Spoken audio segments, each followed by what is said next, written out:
با شکرگزاری از تنجی و روزگاری آسایشته ساکنان ناحیه واسه نوروز بین المللی را در سطح بلند جشن گرفتند. جشنواره نوروزی با گشوده شدن یک قطار انشاءات‌های دارای اهمیت اجتماعی داشته شروع گردیدند.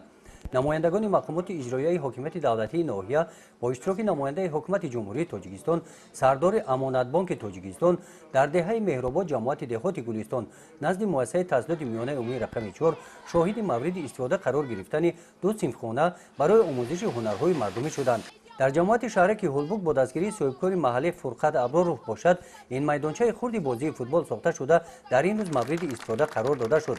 میدانچه ورزشی دروازه‌اش 44 متر بوده، پهنایی‌اش 22 متر را تشکیل می‌دهد.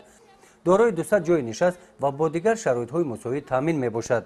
قهرمانان فراموش نخواهند شد. برای گرامی‌داشت کار و پایکار نیکی علی ولی سامی ارزنده‌اش در تربیت نسل نورس نزد مؤسسه تسهیلات میانه عمومی رقم 11 در دهه توگرک جماعت دهات توگرک پرده از روی نیمپیکره او برداشته شد. جشنواره نوروزی با گذشت بهار رمز نوروز از کوچه مرکزی شروع گردید. عروس سال بهار از کوچه مرکزی گذشته از فرارسی نوروز آغاز کشت و کار به مرد دهقان مژده میرساند. قسمت رسمی چورابینی در میدان مرکزی ورزشی ناحیوی با اشتراک ده‌ها هزار نفر ساکنان ناحیه دایر گردید. در این چورابینی رئیس ناحیه واسه ساکنان ناحیه را باشیده به نوروز بین المللی تبریک نمود. در این روز فرحبخش با 10 جفت نوخانه‌داران شهادتنامه اکت و نیکا سپرده شد.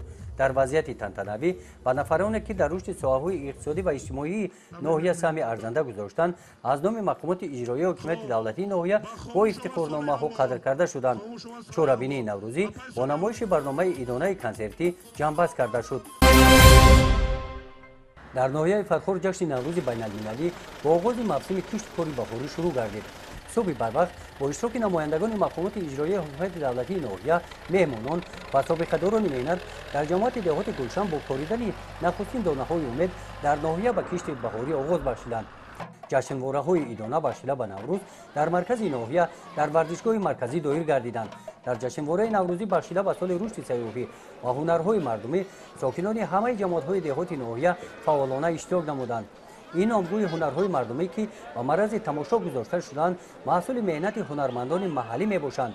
در این نمایش هنرمندان نامدار، طراحان فرخاری، صاحب کارزنان اشتراک نمودند. دکان‌های ادرس و اطلس بافی، کرته‌های چکن، تاقی چکن، زردوزی‌های گوناگون در این روز دقت هر یک بیننده را جلب می‌کردند. نمایش هنرهای مردمی نشان دادند که توجه ساکنان به هنرهای مردمی سال تا سال می‌افزاید. طعام‌های نوروزی 7 سین و 7 شین از طعام‌های گوناگون ملی عبارت بودند. در تیار نمودن این طعام‌های ملی اساساً گیاه‌های طبیعی استفاده برده شده جهت فایده‌آوری آن به سلامتی و انابت گرفته شدند. این نمایش از نمایش‌های سال‌های پیشینه با رنگارنگی زیاد فرق می‌کردند. از تماشای این نمایش خلاصه کردن ممکن است که خوشبختانه در دوران صاحب استقلالی کشور محبوبمان هنر و شغل‌های اجدادی از نو احیا گردیده ساحه هنرمندی رشد می‌یابد. بخشیده به جشن بین المللی نوروز رئیس ناحیه فرخار ساکنان ناحیه را تبریک گفته عاید دستاوردهای ساکنان ناحیه در ساحه‌های اقتصادی و اجتماعی برآمد نموده قید نمودند که امسال را ساکنان ناحیه فرخار با دستاوردهای نظررس جنبش خواهند کرد. در قسمت فرهنگی چورابینی کارمندان اداره فرهنگ ناحیه برنامه رنگین کنسرتی را منظور تماشابینان سرشمار فرخاری گردانیدند. این برنامه کنسرتی از 36 نمره عبارت بوده. در تیار نمودن آن شعبه معارف ناحیه خوانندگان مؤسسه‌های تسهیلات میانه عمومی ناحیه سهمی ارزنده گذاشتند.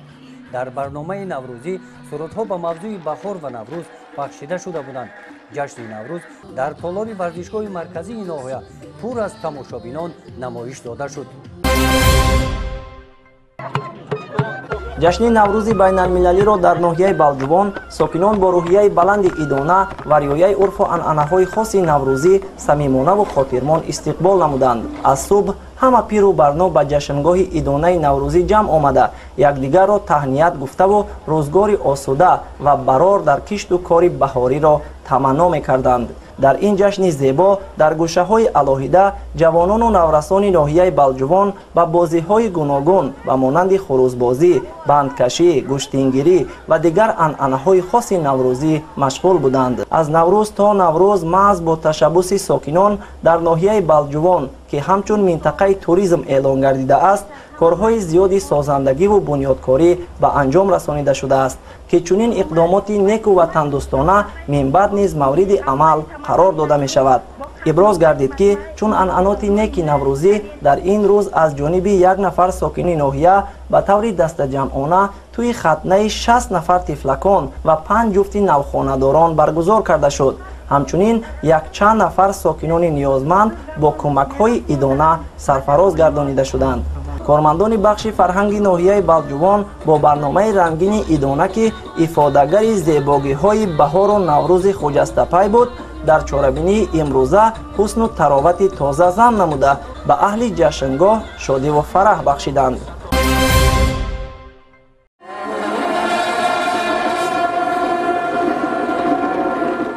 در شهر اسفره عیدی نوروز خجسته پای با شکوه و شهامت خاصه تجلیل گردید. چاره‌بینی‌های عیدانه از مراسم پرنشاطی مورد استفاده قرار دادن میدانچه معاصر خرد فوتبال در نزد جمعیت سهام کشاده کارخانه کیمیاوی و مجمع ورزشی در حدود لیسه رقمی یک شهر عبارت از تالار مجهز تمرین و سالمگردانی، میدانچه‌های خرد فوتبال و مشغولیت‌های حربی ورزشی و باکس آغاز یافتند. تантанаҳои умдаи ҷашнӣ бо ширкати сокинони сершумор дар боғи фарҳангӣ ву фароғатӣ ба номи Сайфуддини Исфарангӣ сурат гирифтанд. дар ин ҷо бо саҳми ҷомеаҳои меҳнатӣ, сокинони ҷамоатҳои шаҳраку деҳот, муҳассилин ва муаллимони муассисаҳои таълимӣ намоиши дастранҷи ҳунармандони халқӣ, саноатчиёну кишоварзон, қаннодону пазандагон ва хаймаҳои наврӯзии дорои дастархони идонаи ҳафтсину ҳафтшин, суманак ва дигар таомҳои миллӣ доир гардид, ки аз фаро расидани фасли гулу иҳёи табиат, қадимтарин ва зеботарин иди мардумӣ ба ёнгари рӯзи тоза, ҷашни озодагӣ ва озодагон, наврӯзи ҷаҳонафрӯз ба хубӣ шаҳодат медод. хурду бузург дар васфи ватан, баҳор ва наврӯзи оламафрӯз шеъру таронаҳо хонда ҳамдигарро бо рӯзи наву рӯзгори нав, рӯзи шодиву оштӣ ва рӯзи адлу эътидол самимона таҳният мегуфтанд. бо ташаббуси кишвари мо аз ҷониби маҷмаи умумии созмони милали муттаҳид ба ҳайси ҷашни ҷаҳонӣ пазируфта шудани наврӯз гувоҳӣ он аст, ки ҷашн барҳақ паёми ваҳдату муҳаббат, покию садоқат, зебоию нафосат ва бедорию заҳмат будааст. яъне наврӯз падидаест, ки аз ҷониби худи табиат барои аҳли сайёраи замин тақдим шудааст ва чунин ҷашн дар ҷаҳон назири худро надорад. дар анҷом барномаи рангини фарҳангии тараннумгари баҳору наврӯзи ватан манзури ҳозирин гардонида шуд.